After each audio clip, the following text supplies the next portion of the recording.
जी, अस्सलाम वालेकुम student. Hope आप सबको मेरी आवाज़ आ रही होगी।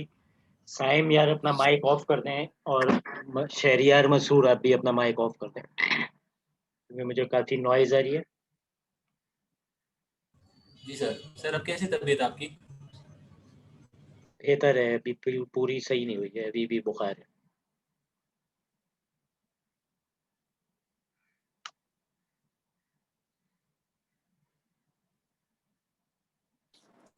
सर एक क्वेश्चन था। जी शहरियार बोलें।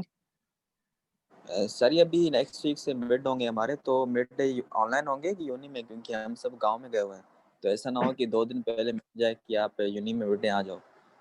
मिड टर्म ऑनलाइन हो। अच्छा, थैंक यू सर। ओके जनाब, ठीक है। हम इंडक्शन मोटर्स का टॉपिक कर रहे थे और हमने इंडक्शन मोटर्स का हम टॉपिक कर रहे थे और हमने रोटेटिंग मैग्नेटिक फील्ड की डेरिवेशन की थी। ठीक है, अब इसी को हम थोड़ा सा आगे लेके जाएंगे। जो बुक का रेलेवेंट सेक्शन है वो मैं फ्लैश कर रहा हूँ आपके सामने। ठीक है, आपके असाइनमेंट 2 मैंने चेक कर लिए हैं, जो एलएमएस पे आए थे वो कर लिए हैं। बाकी जो व्हाट्सएप और ईमेल पे आए थे वो अभी मैंने नहीं देखे, उसको मैं देख लूंगा, लेकिन I will deduct some marks.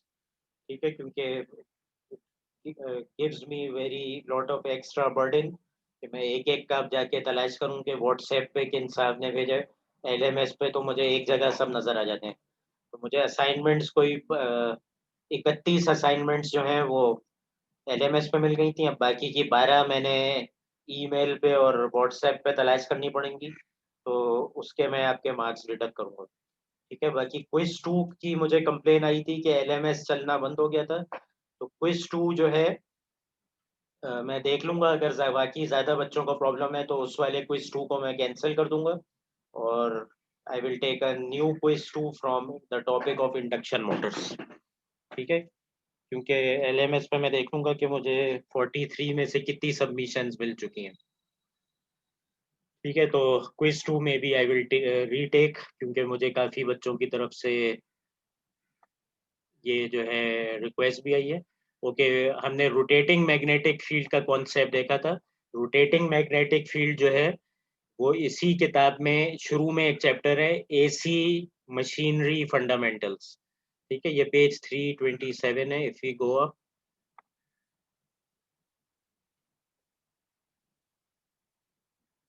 ये एसी मशीनरी फंडामेंटल्स है, इसके अंदर से हमने किया था और जो एग्जैक्टली डेरिवेशन की थी वो ये रही। ठीक है, यही हमने डेरिवेशन की थी। ये सॉरी रिवर्सिंग वाली है, हमने ये वाली डेरिवेशन की, ये वाली। ठीक है, तो if you remember we derive this formula और इसके अंदर फिर हमने ओमेगा टी की मुख्तलिफ वैल्यूज डाल के देखा था। तो हमारी जो रोटेटिंग मैग्नेटिक फील्ड है वो काउंटर क्लॉकवाइज डायरेक्शन में रोटेट कर रही थी at the same angular velocity omega, जिससे हमने एक्साइटर को एक्साइट किया था, यानी कि करस्पॉन्डिंग टू 50 हर्ट्ज। ठीक है, तो इस डेरिवेशन से अब हम आगे चलते हैं। We go to the topic of induction motors. ठीक है, which is page 327 hair.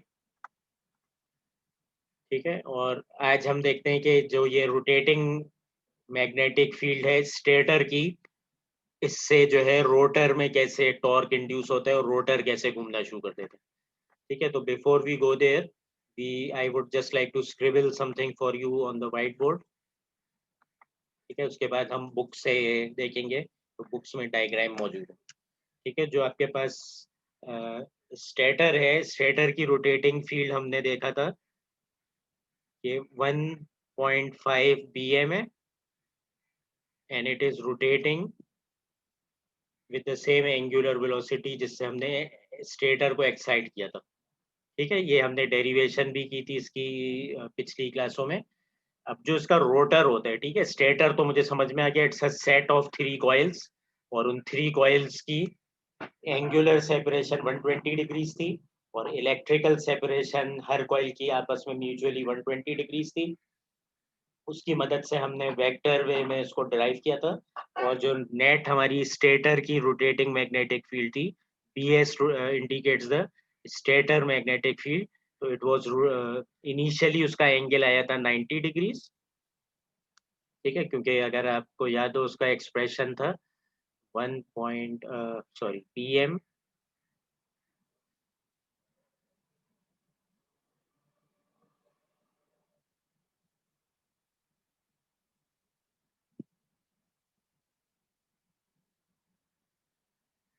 1.5 pm cos omega t x bar minus 1.5 sin omega t y bar। ठीक है, कुछ इस तरह का एक्सप्रेशन था और इसमें हमने मुख्तलिफ जब ओमेगा टी की वैल्यूज लेनी थी, जब ओमेगा टी को हमने मेरे ख्याल से पहले साइन था बाद में कॉस था, लेट मी चेक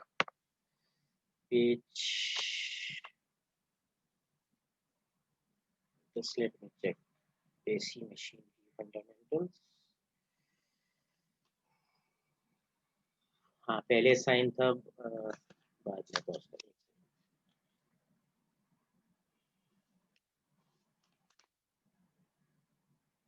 पहले साइन था बाद में कॉस था, ये वाला साइन था और ये वाला कॉस था।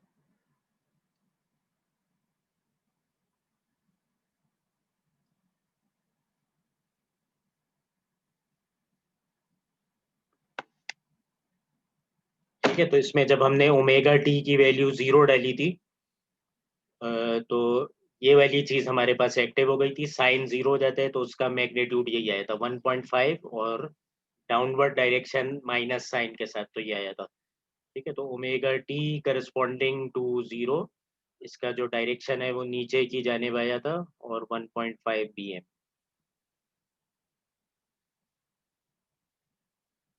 ठीक है, उसके बाद आपने ओमेगा टी को जब 90 डाला था तो ये वाला टर्म 0 हो गया था और ये वाला टर्म आ जाता है तो ये इस तरह से हो गया था 1.5 x बार bm x बार। ठीक है, तो इस तरह से ये बेसिकली एंटी क्लॉकवाइज रोटेट करता जा रहा था। नेक्स्ट टाइम में हमने ओमेगा टी को जब 180 डाला, 90 के बाद हमने डाला 180, तो हमें पता है कि sine of 180 is 0 and cos of 180 is equal to -1, तो ये प्लस 1.5 bm ऊपर की जाने हो गया। ठीक है, तो it is basically rotating in anti clockwise direction और इस तरह से इसका मैग्नीट्यूड 1.5 bm कांस्टेंट रहता है, कीप्स ऑन रोटेटिंग। ठीक है, तो ये तो आपकी बात हो गई स्टेटर की। ठीक है, अब इस मशीन का रोटर कैसा दिखता है। ठीक है, रोटर इसका जो है basically normally we first discuss squirrel cage induction motor. Squirrel cage induction motor के अंदर जो इसका रोटर होता है, it is composed of some bars of copper which are shorted at the end. ठीक है, इस तरह से बस इस तरह से बार्स होती हैं कॉपर की जो कि आखिर में शॉर्टेड होती हैं, तो दीज आर रोटर बार्स और आखिर में एक सर्कुलर रिंग्स की मदद से ये शॉर्टेड है। This is the rotor. ठीक है, रोटर को कोई हम इलेक्ट्रिकल सप्लाई नहीं देते। ठीक है, rotor are just copper bars which are fused at the ends using a copper rings। ठीक है, that is the entire rotor construction। तो ये जो रोटर है basically this will begin to rotate when there is a stator magnetic field which is rotating in the anti-clockwise direction। So rotor will also begin to rotate in an anti-clockwise direction। It will try to catch up with the stator field, क्योंकि जब stator की magnetic field rotate होगी anti clockwise direction में तो there will be some mutual there will be some relative flux change. और आपको पता है कि जब भी फ्लक्स चेंज होता है किसी कंडक्टर के थ्रू तो उसके अंदर ईएमएफ इंड्यूस हो जाता है -d∅dt। ठीक है, so whenever there is flux change there is induce EMF, तो इसके अंदर करंट इंड्यूस होना शुरू हो जाएगा और it behaves in such a way such that it opposes the change which causes it। तो ये oppose कैसे करेगा, it will begin to move in the same anti-clockwise direction as the stator field, ताकि इनके दरमियान का जो relative motion है वो zero हो जाए, क्योंकि स्टेटर की मैग्नेटिक फील्ड इसके अंदर ईएमएफ इंड्यूस कर रही है तो वो स्टेटर की मैग्नेटिक फील्ड के अगेंस्ट काम करेगा, तो it will also begin to move in the same direction ताकि इन दोनों का आपस में रिलेटिव मोशन जीरो हो जाए। ठीक है, लेंजेस लॉ यही हमें बताता है और ये हमने पहले भी देखा है। Now let's go back to the book. यहाँ तक सबको बात समझ में आ गई that the rotor has got nothing electrical supply, there is no electrical supply to the rotor, it is just bars of copper which are fused. ठीक है, इसको स्क्विरल केज इसलिए कहा जाता है कि अक्सर आपने कार्टूनों में देखा होगा कि इस तरह की एक मशीन होती है और उसके अंदर छोटा सा एक जानवर होता है, उसको क्या कहते हैं हम, हैमस्टर करके होता है, वो इसके अंदर जॉगिंग करना शुरू कर देता है इन वायर्स के ऊपर से, तो इसलिए इसको ये स्क्विरल केज का नाम दिया जाता है। इसमें कोई छोटा सा स्क्विरल या हैमस्टर करके अक्सर जॉगिंग करते हुए दिखाते हैं कार्टून्स के अंदर। ठीक है, तो it is nothing but shape like a cage, it is just having the solid copper bars which are fused at the end using a solid copper ring. ठीक है, there is no electrical supply to this, there is EMF induced in the copper bars when there is a flux change through these conductors. And why is the flux change? Because the stator magnetic field is uh, going around at this speed with magnitude 1.5 bm and at omega radians per second, and since it is going in anti-clockwise direction, the rotor will also begin to move in the anti-clockwise direction. ठीक है, यहाँ तक सबको clear है? Can we move forward? ठीक है, please reply on the chat window. ठीक है, किसी को कोई सवाल नहीं आता? ठीक है, ये हमने डेरिवेशन पिछली क्लास में कर ली थी। ठीक है, यहाँ तक क्लियर है सबको? लॉरेंट्स फोर्स, लॉरेंट्स फोर्स नहीं, मैं समझा नहीं आपका सवाल उस्मान, मैं बाद में देख लूंगा। ठीक है, फिलहाल हम जो चीजें देख रहे थे वो लेंजेस लॉ, फराडेज लॉ, यही सब देख रहे थे, तो इन्हीं से ये चीजें एक्सप्लेन हो जाती है। ठीक है, now let's move forward, let's go to the book.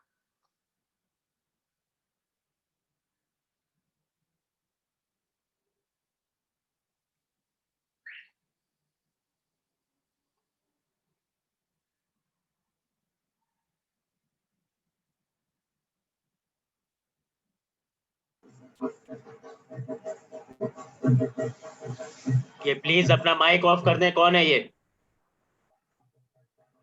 Please turn off your mic. कौन था ये? Please behave yourself.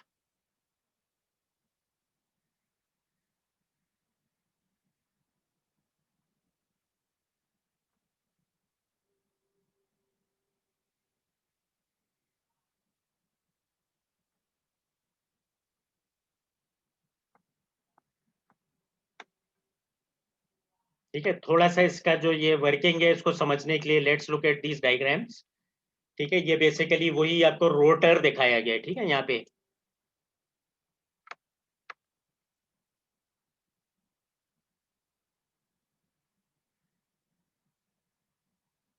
ठीक है, यहाँ पे जो है ये आपको रोटर दिखाया गया है। ठीक है, तो basically this is not the stator, stator की फील्ड दिखाई गई है आपको। Let me draw this. ठीक है, स्टेटर की ये फील्ड दिखाई गई है, this is the direction of the stator field. ठीक है, थोड़ा सा मैंने एरो को प्रोमिनेंट करके दिखा दिया आपको।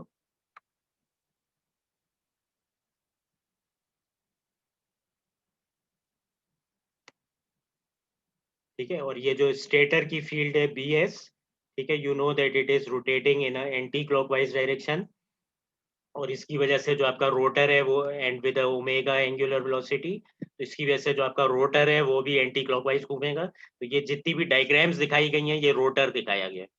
ठीक है, स्टेटर का आपने डेरिवेशन देख लिया, बस स्टेटर की अब एंटी क्लॉकवाइज फील्ड घूम रही है बी एस। ठीक है, जो कि इनिशियली स्टार्ट ऐसे डायरेक्शन से हुई थी, अगर आपको याद हो, B M 1.5 bm, and it then rotates like this, then it rotates like this, then it rotates like this. ठीक है, तो ये जो स्टेटर की फील्ड है it is rotating anti clockwise like this. तो ये एक इंस्टेंट है उसका कि ये बी एस रोटेट होके इस डायरेक्शन में आ गया है जहाँ पे ये आपको किताब में दिखाया गया है। And these are the rotors. ठीक है, रोटर आपको मैंने बताया था कि रोटर के अंदर सिर्फ ये सॉलिड कॉपर बार्स हैं which are fused at the end using a copper ring. ठीक है, तो ये जो डायग्राम है ये आपको रोटर दिखाया गया, these are all the diagram for the rotor. ठीक है, अभी इसकी थोड़ी सी डेरिवेशन प्लीज समझने के लिए वी हैव टू अंडरस्टैंड कि अगर आपकी बी एस जो है वो इस तरह से रोटेट कर रही है एंटी क्लॉकवाइज डायरेक्शन में, तो इन कंडक्टर्स के अंदर और इन कंडक्टर्स के अंदर जो डायरेक्शन ऑफ करंट है वो उसने आपको बताया है कि यहाँ से करंट बाहर आ रहा है और यहाँ से करंट अंदर जा रहा है।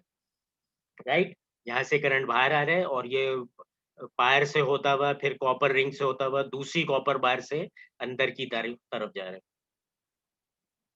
ठीक है, तो ये आपके पास रोटर की वही बार्स हैं और उसमें से कुछ बार्स के अंदर का वो जो करंट है उसका डायरेक्शन दिखा रहे हैं। Dot means current is going out, cross means current is going in, और ये आपस में कैसे फ्यूज हो रही है bars, at the end they are connected with a copper ring. ठीक है, तो इसलिए ये बेसिकली एक कॉइल की सूरत में करंट आपका पास होना शुरू हो गया स्क्विरल केज के अंदर, because the bars are fused at the end using copper bars. ठीक है, now why is the direction coming out and why is the direction going in. ठीक है, इसके लिए बेसिकली आपको जो इस्तेमाल करना पड़ेगा रूल, वो रूल इस्तेमाल करना पड़ेगा। This is obviously induce current, right, this is induce current, क्योंकि रोटेटिंग स्टेटर फील्ड की वजह से रोटर के अंदर करंट इंड्यूस हो रहा है। क्योंकि रिमेंबर रोटर को हम कोई सप्लाई नहीं दे रहे हैं ना, induction motor, we do not give any supply to the rotor, और क्योंकि इसका नाम इंडक्शन मोटर है तो इसी वजह से इसके अंदर इंड्यूस हो रहा है, करंट इंड्यूस हो रहा है। ठीक है, now what you are going to do is you are going to take your right hand. ठीक है, क्योंकि आपका जनरेटर रूल या जिसमें करंट इंड्यूस हो रहा होता है उसमें राइट हैंड रूल लगता है, and you take your fingers at mutually 90 degrees. ठीक है, अच्छा, अब इसके अंदर अगर आपको बेसिकली फील्ड का डायरेक्शन देखना है तो दिस इज द कंडक्टर। अगर कंडक्टर के रिलेटिव फील्ड ऐसे मूव हो रही है, क्योंकि फील्ड का डायरेक्शन क्या है, इट इज मूविंग टेंजेंशियली। ठीक है, फील्ड का डायरेक्शन तो ये है, लेकिन सिंस इट इज रोटेटिंग तो कंडक्टर के रिलेटिव जो है ये फील्ड मोशन जो है, इस फील्ड का जो मोशन है, डायरेक्शन तो यही है मैं मान रहा हूँ, लेकिन इसका जो मोशन है वो गोइंग इन दिस डायरेक्शन है, तो कंडक्टर का motion relative to the field क्या हो जाएगा, ऑपोजिट हो जाएगा। ठीक है, because the conductor is stationary and the field is going in this direction tangentially.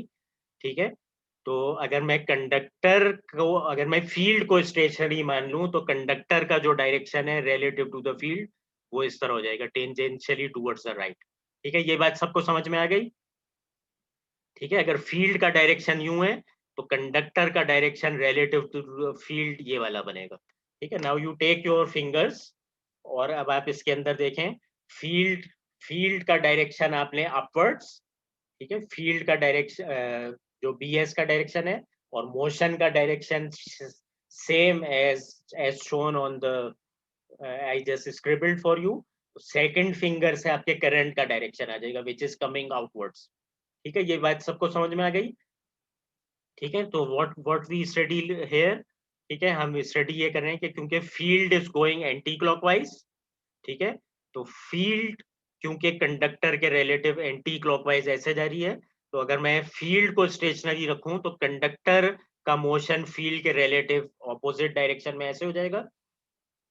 तो आपके पास now B S is in this direction, motion is in this direction, so you take your right hand rule, first finger in the direction of the field B S and thumb in the direction of the motions, and the second finger will point in the direction of the current which is coming outwards. ठीक है, ये सबको आगे बात समझ में। इसी तरह से यहाँ पे उसका इफेक्ट उल्टा होगा, और यहाँ पे जो है वो करंट इनसाइड जा रहा होगा बार्स के अंदर, यहाँ से बार्स से बाहर आ रहा होगा और घूम के फिर यहाँ से यहाँ वाली बार्स में इनसाइड जा रहा होगा। यहाँ तक सबको मेरी बात समझ में आ गई। ठीक है, everyone with me up till here. ठीक है, तो बेसिकली फील्ड का अगर मोशन इस तरह से है तो कंडक्टर का relative to the field motion ऐसे। ठीक है, आमिर नूर को भी समझ में आ गया, सबको समझ में आ गया, वेरी गुड। ठीक हो गया, तो रोटर के अंदर आपके पास इन बार्स में current is going out of the page, इन these bars it is going into the page, और this is the induce current. ठीक है, अब इसकी जो बेसिकली अब थोड़ी सी लॉजिक है वो ये है कि स्टेटर की जो फील्ड है, स्टेटर की जो फील्ड है B S, it is obviously going in anti clockwise direction. जो बी आर फील्ड है, ठीक है, बी आर फील्ड जो है, थोड़ा सा आप इन बार्स को अगर एक कॉइल की तरह देख लें, again you use the right hand rule and curl your fingers in the direction of the current, यानी कि ऊपर की साइड से आपकी फिंगर्स की टिप आ रही होगी और नीचे की जानिब कर्ल हो रही होंगी। ठीक है, तो आपकी जो फील्ड का डायरेक्शन है थोड़ा सा वो इसी नेट, उसका डायरेक्शन जो है, उसका जो नेट डायरेक्शन है वो यहाँ पे इंडिकेट कर रहा है बी आर का। ठीक है, क्योंकि ये बाकी की बायर्स का उसने अभी इंडिकेशन नहीं दिया है। तो नेट डायरेक्शन बी आर का ये, बी एस का ये, B S is rotating anti clockwise, B R is also rotating anti clockwise. ठीक है, the rotor field is trying to catch up with the stator field. ठीक है, क्योंकि यही लेंजेस लॉ कहता है कि बी एस की वजह से आपके अंदर इंड्यूस करंट हो रहा है। तो आप इंड्यूस करंट को जीरो करने के लिए आप क्या चाहेंगे कि आपके अंदर कोई रिलेटिव मैग्नेटिक फ्लक्स की चेंज नहीं आए। तो जिस डायरेक्शन में स्टेटर की फील्ड आपकी घूम रही होगी, उसी डायरेक्शन में आपकी रोटर की फील्ड भी घूम रही होगी, and they are rotating at something which is called a synchronous speed. ठीक है, बी एस जो है और बी आर जो है वो एक हाईएस्ट स्पीड की तरह रोटेट कर रहा होता है, which is called the synchronous speed. लेकिन रोटर उस सिंक्रोनस स्पीड से मामूली से कम से घूम रहा होता है, क्योंकि अगर रोटर भी सिंक्रोनस स्पीड से घूमना शुरू कर देगा, then there will be no relative flux change between the stator field and the rotor. ठीक है, so there is a concept which is called rotor slip. ठीक है, रोटर स्लिप क्या होता है? रोटर स्लिप ये है कि अगर स्टेटर की फील्ड आपकी एक खास स्पीड से घूम रही है, तो रोटर की फील्ड भी उसी सेम स्पीड से घूमेगी, बी आर। ठीक है, ये दोनों सेम स्पीड से घूमेंगी, and that same speed is synchronous speed. ठीक है, लेकिन जो रोटर आपका एक्चुअली मैकेनिकली रोटर आपका घूम रहा होगा, उसकी जो स्पीड होगी वो थोड़ी सी कम होगी। ठीक है, M indicates the mechanical speed of the rotor. ये इन दोनों से थोड़ी सी कम होगी, it will be less than the synchronous speed. ठीक है, कितनी कम होगी? ठीक है, कैन एवरीबॉडी सी के ये उस स्पीड से नहीं घूमेगा रोटर जिस स्पीड से स्टेटर की फील्ड घूम रही है। क्यों नहीं घूम सकता? क्योंकि अगर घूमेगा तो there will be no relative flux change, और रोटर के अंदर कोई इंड्यूस ईएमएफ नहीं होगा। रोटर के अंदर कोई इंड्यूस ईएमएफ नहीं होगा तो घूमेगा नहीं। क्यों नहीं घूमेगा? ठीक है, थोड़ा सा अब हम उल्टे रूल पे भी आ जाते हैं। उल्टा रूल क्या कहता है? उल्टा रूल ये कहता है कि मशीनों के अंदर मोटर अफेक्ट भी चल रहा होता है और जनरेटर अफेक्ट भी चल रहा होता है। तो अभी हमने ये जो रोटर के करंट्स निकाले थे कि यहाँ से ऊपर जा रहे हैं और ये हो रहा है, और relative to the magnetic field rotor का मोशन ये है जिसकी वजह से इंड्यूस करंट ये होगा। अब हम इसमें मोटर अफेक्ट पे अगर आ जाएं, मोटर अफेक्ट ये कि ये घूम क्यों रहे, इस पे टॉर्क क्यों आ रहे, फोर्स क्यों आ रही है। Now take the left hand rule. ठीक है, अब लेफ्ट हैंड रूल अप्लाई करें इसके अंदर। Take the first finger in the direction of the field which is the stator field, and now take the second finger in the direction of the current which is coming out. तो अब आपका जो thumb है left hand rule से वो ये show कर रहा है, this is the direction of the force. ठीक है, लेफ्ट हैंड रूल जब आप अप्लाई करेंगे, field direction of current, so force will be like this from the left hand rule. तो क्योंकि इसमें फोर्स है तो इसलिए ये घूम रहा है, और किस डायरेक्शन में घूम रहा है? सेम डायरेक्शन में जिसमें स्टेटर की फील्ड घूम रही है। ठीक है, ये बात सबको समझ में आ गई? ठीक है, तो इसके अंदर बेसिकली मोटर अफेक्ट भी जनरेट हो जाएगा आफ्टर द जनरेटर अफेक्ट। ठीक है, ये बात सबको समझ में आ गई जो अभी बताई मैंने। ठीक है, क्यों घूम रहे हैं ये? Now take the left hand rule, take the direction of the current coming out, take the direction of the field which is this direction, so the direction of the force is this using the left hand rule। तो इसलिए ये घूम रहा है rotor. और rotor किस direction में घूम रहा है? उसी डायरेक्शन में जिसमें स्टेटर की फील्ड घूम रही है। और रोटर जो है स्टेटर की फील्ड के डायरेक्शन में तो घूमेगा, लेकिन मामूली सी कम स्पीड से घूमेगा। उस मामूली सी कम स्पीड के डिफरेंस को हम कहते हैं स्लिप। ठीक है, इसको हम कहते हैं रोटर स्लिप। ठीक है, तो for example just for hypothetical, अगर सिंक्रोनस स्पीड जो है इसकी लेट से वो है 180 आरपीएम या जो भी, तो रोटर जो है वो 180 आरपीएम से नहीं घूम रहा होगा, थोड़े से कम से घूम रहा होगा, लाइक 177 आरपीएम। ठीक है, और ये जो डिफरेंस है 3 आरपीएम का, ये कहलाएगा स्लिप। क्योंकि अगर रोटर उसी स्पीड से 180 आरपीएम की स्पीड से घूमना शुरू कर देगा, then there will be no relative flux change. क्यों? क्योंकि वो जो है स्टेशनरी दिख रहा होगा corresponding to the rotating stator field. ठीक है, तो उसे थोड़ा सा स्टेटर फील्ड से कम स्पीड पे घूमेगा, तभी रिलेटिव मोशन होगा between the stator field and between the rotor, और इसकी वजह से उसी के अंदर ईएमएफ इंड्यूस होगा, करंट इंड्यूस होगा, और उसी इंड्यूस करंट की वजह से टॉर्क प्रोड्यूस होता है, जैसा कि अभी अभी दिखाया मैंने आपको। ठीक है, यहाँ तक सब लोग क्लियर है? ओके जी। ठीक है, अब ये जो स्लिप है इसका जो फॉर्मूला है वो क्या है? It is the difference of the synchronous speed of the machine, जिसको ईटा सिंक्रोनस वो कह रहे हैं, speed of the magnetic field. तो ये जो आपकी स्टेटर की फील्ड है वो है, और ये जो मैकेनिकल शाफ्ट स्पीड है रोटर की, ये वो है। तो इन दोनों का जो डिफरेंस है ये स्लिप स्पीड कहलाता है। ठीक है, this is a very small difference. ठीक है, जैसा मैंने अभी आपको बताया था, अगर स्टेटर की फील्ड 180 आरपीएम से घूम रही है, तो नॉर्मली रोटर की स्पीड 180 से बहुत कम नहीं होगी, मामूली सी कम होगी, लाइक 177 175 आरपीएम। और ये जो बाकी क्या 5 आरपीएम का डिफरेंस है, ये कहलाएगा स्लिप। ठीक है, तो ये जो पहला वाला फॉर्मूला है, इसके अंदर आप आरपीएम या रेडियंस पर सेकंड के अंदर इस्तेमाल करेंगे, वो अभी हम देख लेते हैं। ठीक है, स्पीड का क्या यूनिट होगा। और ये जो स्लिप है, slip is obviously the ratio of the slip speed and the synchronous speed. ठीक है, तो स्लिप स्पीड क्या है, विच is the difference of the motor rotor speed and the stator speed divided by the synchronous speed. इसको percentage में भी represent किया जा सकता है बाय मल्टीप्लाइंग इट बाय 100%। ठीक है, तो ये जो पहला फॉर्मूला है, इसमें एन स्लिप को 6-2 की तरह अगर पुट करते हैं तो ये फॉर्मूला भी बन सकता है। इसी चीज को ओमेगा के फॉर्म में भी आप रिप्रेजेंट कर सकते हैं। तो स्लिप का जो यूनिट है ये डायमेंशन लेस है, can anybody everybody see that. ठीक है, अगर ऊपर के यूनिट और नीचे के यूनिट सेम होते हैं, तो स्लिप का जो यूनिट है it is dimension less.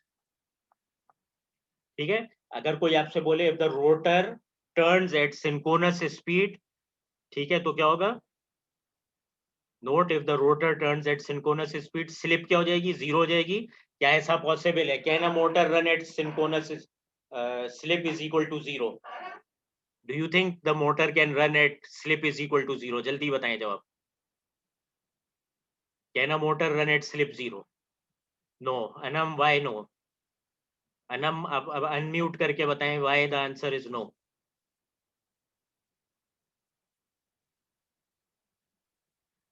Sir क्योंकि मतलब रोटर की स्पीड और जो स्लिप की स्पीड है वो चेंज होती है ना, मतलब वो सेम नहीं हो सकती, तो इस वजह से।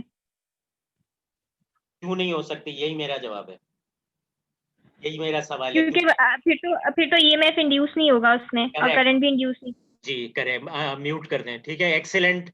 ठीक है, मैं यही देखना चाह रहा था, ईएमएफ नहीं इंड्यूस होगा। क्यों नहीं होगा, क्योंकि ईएमएफ इंड्यूस ही फैराडे लॉ की वजह से हो रहा है, when there is a change of flux.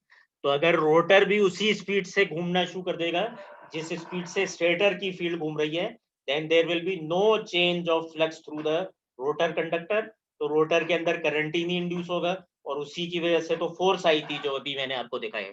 ठीक है, तो there is definitely there's no possibility that rotor can run at synchronous speed। तो slip is equal to 0 possible ही नहीं है। अगर slip is equal to 0 जाएगा तो इंडक्शन मोटर रोटेट ही नहीं करेगी। जब रोटर, क्वेश्चन है मेरा जी सर, सिंक्रोनस मोटर जो होती हैं वो तो सिंक्रोनस स्पीड पे चलती हैं, तो उसमें तो ये वाला फिर कॉन्सेप्ट क्या होगा, स्लिप तो नहीं होगा उसमें? सिंक्रोनस मोटर यार मैं तुम्हें मिड टर्म के बाद पढ़ाऊंगा। ठीक है, आपका सवाल सही है, आपका सवाल सही है, लेकिन अभी हम इंडक्शन मोटर पढ़ रहे हैं। सिंक्रोनस मोटर के अंदर आप रोटर को भी एक्साइट करते हैं, इंडक्शन मोटर के अंदर रोटर को। वाइंडिंग होती है, हाँ। जी ठीक है, तो उसको डीसी से एक्साइट करते हैं, यहाँ पे आप नहीं करते हैं। रोटर में पूरा टोटल अफेक्ट इंड्यूस होते हैं। ठीक है, तो वो हम इंशाल्लाह ताला मिड टर्म के बाद पढ़ेंगे, तो please hold your question till that time. और जब रोटर स्टेशनरी होता है तो उस वक्त स्लिप 1 हो जाएगा। क्यों स्लिप 1 हो जाएगा, क्योंकि रोटर की स्पीड हो जाएगी 0। तो ये जब ओमेगा एम 0 हो जाएगा तो omega sync over omega sync 1 हो जाएगा, या N sync over N sync 1 हो जाएगा। तो जब मोटर को आप स्टैंड स्टिल से स्टार्ट करते हैं तो उस वक्त स्लिप 1 ही होती है। ठीक है, there is a special condition, slip is equal to 1 when the motor is started, but this condition can never happen. अगर स्लिप 0 हो जाएगा तो इंडक्शन मोटर रोटेट नहीं करेगी, because there will be no change of flux in the rotor bar, there will be no induced current in the rotor bar। when there is no induced current in the rotor bar तो force भी नहीं induce होगी, torque ही नहीं आएगा motor में। ठीक है, तो यही कुछ फॉर्मूलाज हैं। इसको एस के फॉर्म में भी हम एक्सप्रेस कर सकते हैं, that the speed of the motor is equal to the complementary part 1 minus S of N sync या 1 minus S of omega sync. ठीक है, तो ये एक दूसरे से डिराइव्ड है फॉर्मूला, इसको आप देख सकते हैं। Electrical frequency of the rotor जो होती है वो स्टेटर के मुकाबले में बहुत कम होती है। ठीक है, स्टेटर के मुकाबले में इसलिए कम होती है कि स्टेटर की फ्रीक्वेंसी जो है वो तकरीबन 50 हर्ट्ज के करीब होती है, और जब आप ये फॉर्मूला वगैरह डालेंगे तो रोटर के अंदर जो करंट इंड्यूस होता है उसकी फ्रीक्वेंसी बहुत कम होती है। It will be something like 3 hertz और 5 हर्ट्ज। ठीक है, ये भी हम एक न्यूमेरिकल सॉल्व करके देखेंगे तो उसमें हमें पता चल जाएगा। तो ऑलवेज रिमेंबर, जो स्टेटर की इलेक्ट्रिकल फ्रीक्वेंसी होती है, रोटर के अंदर जो करंट्स इंड्यूस होते हैं उसकी इलेक्ट्रिकल फ्रीक्वेंसी बहुत कम होती है।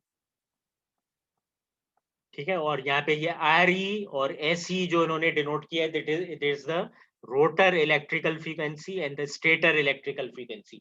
दूसरी जो फ्रीक्वेंसी है, it is the mechanical frequency. Mechanical frequency is related to the mechanical rotation, electrical frequency is related to the electrical currents and voltages in the stator and the rotor. तो जब आप machine चलाते हैं तो stator को तो आप house hold supply देते हैं विच इज 50 हर्ट्ज, रोटर के अंदर लेकिन 50 हर्ट्ज की सप्लाई इंड्यूस नहीं होता है current, it is very less, something like 3 hertz 5 hertz और इस तरह से। ठीक है, तो ये जो फॉर्मूला है कि जितनी स्लिप होती है उसी फ्रैक्शन से रोटर की इलेक्ट्रिकल फ्रीक्वेंसी कम होती है from the stator electrical frequency. Slip की टेक्निकल वैल्यूज क्या होती हैं? It has to be between 0 and 1। ठीक है, क्योंकि अगर मोटर स्टैंड स्टिल पे है तो उस वक्त स्लिप 1 है और 0 तो हो नहीं सकता। ठीक है, तो it will always be having some value between 0 and 1, और इसका स्लिप की प्रोग्रेशन का चार्ट भी हम इंशाल्लाह ताला देखेंगे कि स्लिप जैसे मोटर को स्टार्ट करते हैं तो स्लिप की वैल्यू 1 से घटना शुरू हो जाती है और कहाँ तक जाती है, ऑब्वियसली 0 तो नहीं जा सकती। ठीक है, तो ये आपके पास रोटर इलेक्ट्रिकल फ्रीक्वेंसी और स्टेटर इलेक्ट्रिकल फ्रीक्वेंसी भी S के रेशियो से रिलेटेड है। ठीक है, नाउ लेट्स मूव फॉरवर्ड। ठीक है, ये एक फॉर्मूला जो है वो आपको याद करना चाहिए। ये आया था पहले? नहीं। ठीक है, एक जो ये इंपॉर्टेंट फॉर्मूला है पोल्स से जो रिलेट कर रहा है,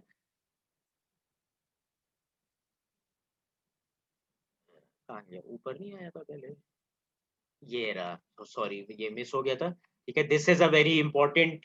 ठीक है, आपके जो है सिंक्रोनस स्पीड जो है फाइंड करने का फॉर्मूला क्या है? It is 120 into the stator electrical frequency जो कि 50 हर्ट्ज होगी, and P is the number of poles of the stator. ठीक है, ये P is the number of poles of the machine है, ये स्टेटर की बात हो रही है।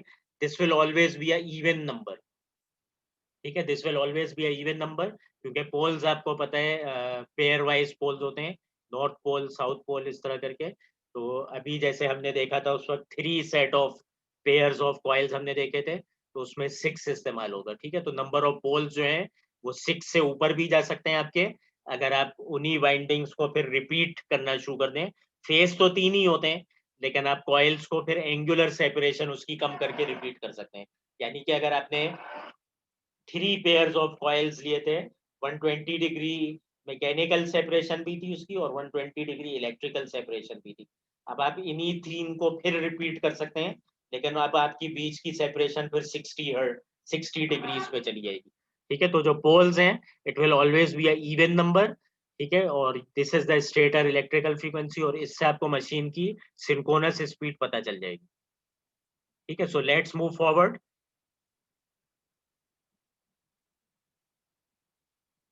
ठीक है, let's do this numerical, let's walk through this numerical. ठीक है, और रोटर की जो इलेक्ट्रिकल फ्रीक्वेंसी है वो उसी फॉर्मूले से आप रिलेट करके इस तरह से ला सकते हैं that the rotor electrical frequency is equal to P by 120 into synchronous speed minus the rotor speed। इसकी जो डेरिवेशन है ये ऊपर इन्होंने दे दी है।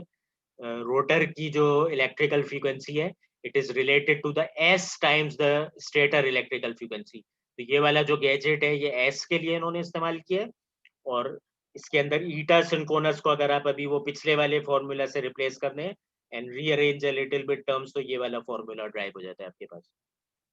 ठीक है, so let's walk through this numerical. ठीक है, we have a 208 volt 10 horse power 4 pole. ठीक है, हमेशा pole will be even number। ठीक है, it can never be 5 poles or 7 poles, it will be 2 4 6 8 10 12।